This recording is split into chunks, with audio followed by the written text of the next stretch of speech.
चंद्रू, पहले ही 15 अगस्त के दिन इसी एटीएम में चोरी हुई है। उन्हें जब रोक रहा था तो उन्होंने मुझे बहुत मारा भैया, इसीलिए कह रहा हूँ। चंद्रू, कैसा भी क्राइम क्यों ना हो, इन्वेस्टिगेशन हमेशा बॉटम में रहने वाले क्रिमिनल से ही शुरू की जाती है, तभी कोई क्लू मिलता है। मुझसे बहस करेगा? कि मुझे रोकेगा? एटीएम में जाने से मुझे रोकेगा तू? हम पैसे ना निकालें, चुप रह तू। चंद्रू, मैं तुमसे बात कर रही हूँ। मैं तेरी तो तू मुझे रोकेगा? हाँ, मुझे रोकेगा? उम्र का लिहाज कर रहा हूँ तो सर पे चढ़ रहा है। हाँ? तेरी इतनी हिम्मत? सर इसकी गलती है सर। एटीएम में नहीं जाने दे रहा सर। सर मैंने क्या किया? क्या किया? आप कॉलर क्यों पकड़े? सर मैंने क्या किया है? ये अखबार उठा।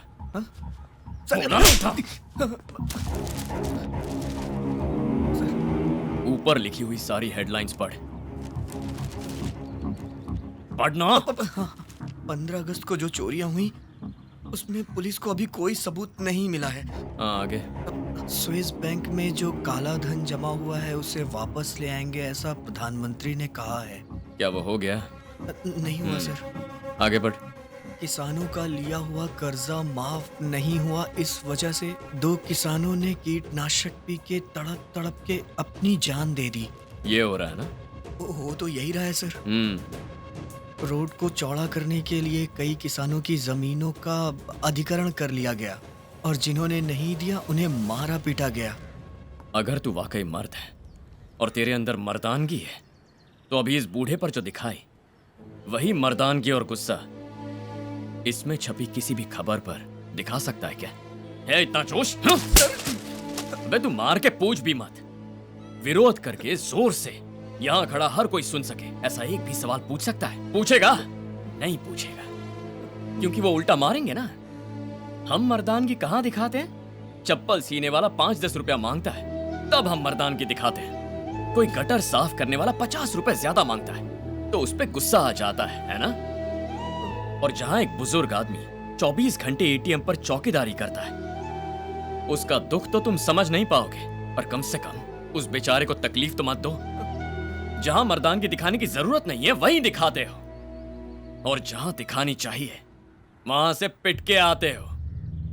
एटीएम के अंदर हेलमेट पहनकर जाना मना है ये जानते हुए। सर सॉरी सर, माफी मांगता हूँ सर। मुझसे मत मांग, उनसे माफी मांग। Okay sir.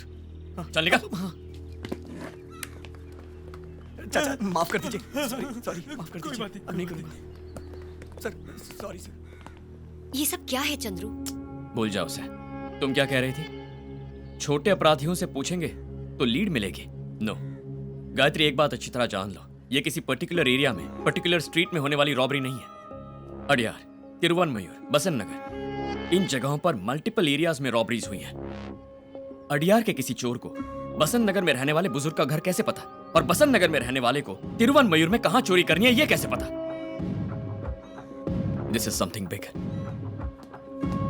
मैडम, जैसा कि आपको शक था वैसे ही हमने सारे मोबाइल्स की कॉल की हिस्ट्री को चेक किया तो रॉबरी के किसी भी टावर की रेंज में सब जगह कनेक्ट होने वाली किसी की भी कॉल हिस्ट्री मैच नहीं हुई मैडम। मैंने कहा था ना, हम सही रास्ते पर ना चलकर अंधेरे में तीर चला रहे हैं। अगर चोर को किसी बुजुर्ग के घर के बारे में जानना हो तो पहले घर के अंदर जाएगा, और घर के अंदर कौन कौन जाता है?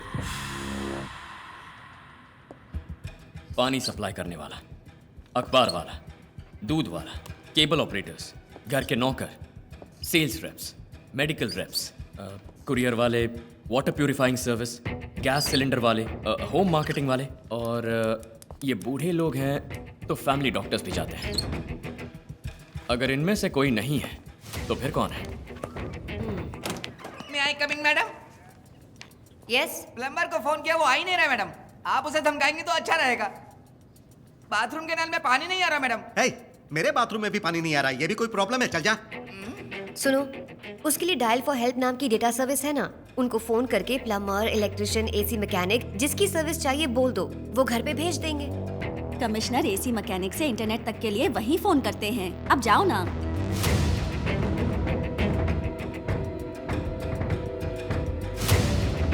प्लम्बर, इलेक्ट्रिशियन, एसी मैकेनिक, हम इन्हें कैसे भूल गए?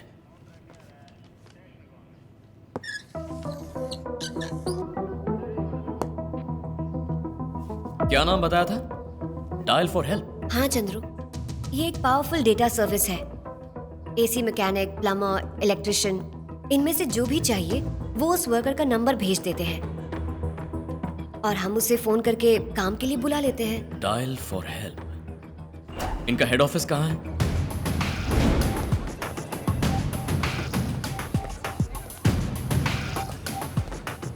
एक्सक्यूज मी, मैनेजर कहाँ है? वहाँ उस तरफ madam. Hi, Hi. I am ACP Gayatri. Take your seat. Thank you. Independence day पर जो मास रॉबरी हुई है उस बारे में आपकी हेल्प चाहिए। समझी नहीं, मैं कैसे? ये जो डायल फॉर हेल्प की सर्विस है, इसके बारे में हमें डिटेल में समझाएंगी प्लीज? इंडिया में जितने भी हैं मशहूर landmarks like coffee shop, hotels, restaurants, railway stations, airports etcetera etcetera, ये सारी डिटेल्स हमारे पास हैं। This is a data service company. जो रॉबरीज हुई उनका हमारी कंपनी से क्या संबंध? बताता हूँ। ये जो इन्फॉर्मेशन मिलती है उसका क्या करते हैं आप लोग? अगर मैं आपको ठीक से कहूँ तो कोटम पेटी से चढ़कर कोई कोयम्बटूर में उतरता है तो उसकी जेब में पैसे तो होंगे, लेकिन एक एरिया से दूसरे एरिया की बस में कैसे जाना है, किस होटल में इडली सांभर मिलेगा, किस होटल में अच्छी कॉफी मिलेगी, वो नहीं जानता है। तो डायल फॉर हेल्प में फोन करना ही काफी है। उसे जो इन्फॉर्मेशन चाहिए वो हम उसे देंगे। हमारे पास सारी इन्फॉर्मेशन हैं। ऐसे ही अगर ये बता देंगे कि एमपी एमएलए वगैरह कहाँ है तो अच्छा रहेगा। उन्हें चुनाव के वक्त देखा था, उनका थोपड़ा भूल गया हूँ। सही कहा ना मैडम? कुमार, ये सवाल मेरा नहीं है, जनता का सवाल है मैडम। आप बताइए। सिर्फ बाहर के ही लोगों को नहीं, शहर में रहने वाले लोगों को भी हम इन्फॉर्मेशन देते हैं। एक घर के काम के लिए इलेक्ट्रिशियन से लेकर एसी मैकेनिक तक की सर्विस हम प्रोवाइड करते हैं। That's why we are here.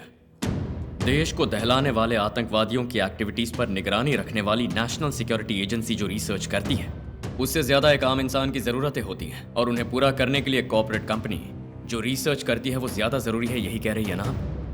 आप पुलिस वाले हैं? मिलिट्री। लोगों के बारे में इतनी सेंसिटिव इंफॉर्मेशन इकट्ठा करके रखी है, इसका मिसयूज होने का चांस नहीं है? Impossible. We are using a strong security protocol. अगर मैं एक मोबाइल नंबर दूं तो उस नंबर से सर्विस के लिए फोन हुआ है या नहीं, ये आपके डायल फॉर हेल्प के डेटाबेस से चेक कर सकती है? Of course.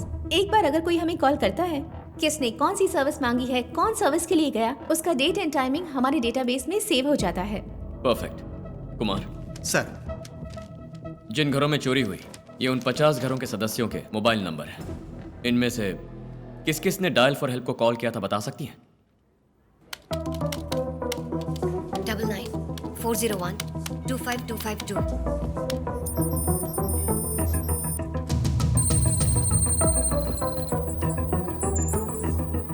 आया है सब।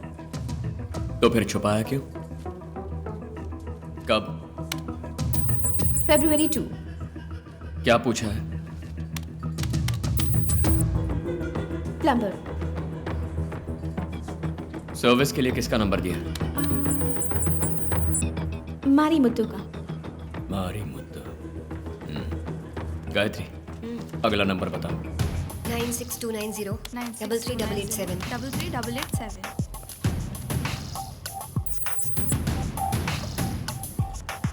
ये भी आया है। इसने क्या पूछा? इलेक्ट्रिशियन। Service number?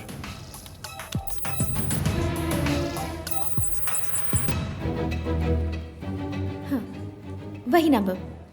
प्लम्बर और इलेक्ट्रिशियन को एक ही नंबर कैसे दिया गया? So everything is computerised. कुछ समझ नहीं आ रहा। कुमार, सर। इस एड्रेस पर जो मारी मुत्तू है उसे उठा लो। Yes sir. ये सारे नंबर्स एंटर करो।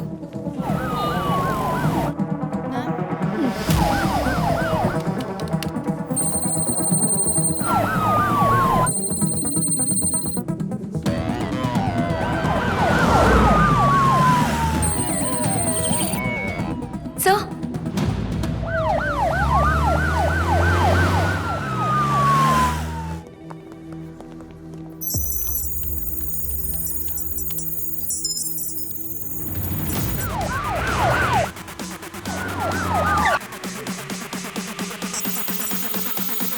यहाँ पे मारी मुत्तू का मकान कौन सा है? ऊपर दूसरे वाले पे। हटो, हटो, सामने से हटो।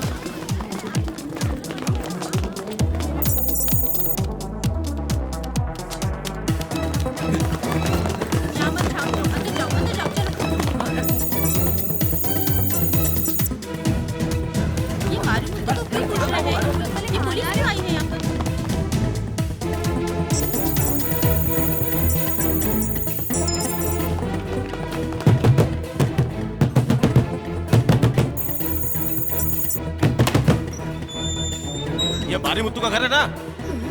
कहाँ है वो?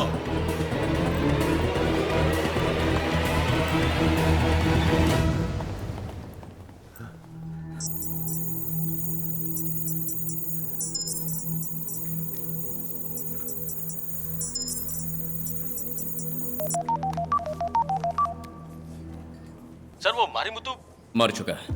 क्यों? यही ना? हाँ सर। मिस रितु भाटिया, मुझे तुमसे 4 डिटेल्स चाहिए। नंबर 1, इस मारी मुत्तू का नंबर पूरे चेन्नई शहर में किन घरों को सर्विस के लिए दिया गया उसकी लिस्ट चाहिए। नंबर 2, तुम्हारे डायल फॉर हेल्प में वर्कर्स डेटाबेस मेंटेन करने वाला चीफ मुझे चाहिए।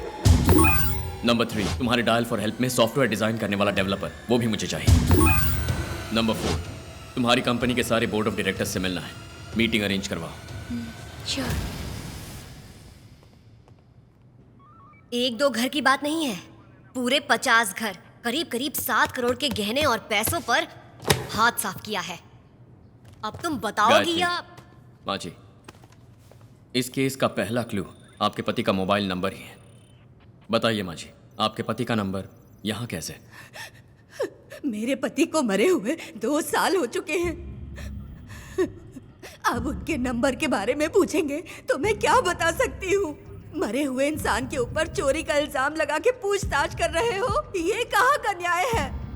आपके पति ने पहले कभी प्लम्बर का या इलेक्ट्रिशियन का किसी कॉर्पोरेट कंपनी में काम किया? नहीं, मेरे पति ने किसी कॉर्पोरेट कंपनी में काम नहीं किया। कॉर्पोरेशन में काम करते थे वो। आज से 2 साल पहले किसी होटल में सेप्टिक टैंक क्लीन करने गए थे वो। टैंक में उतरने वाला इंसान एक लाश बनकर बाहर आया। जरा एक लेकिन- मिनट, गायत्री, इन्हें जाने दो। ठीक है, आप जाइए।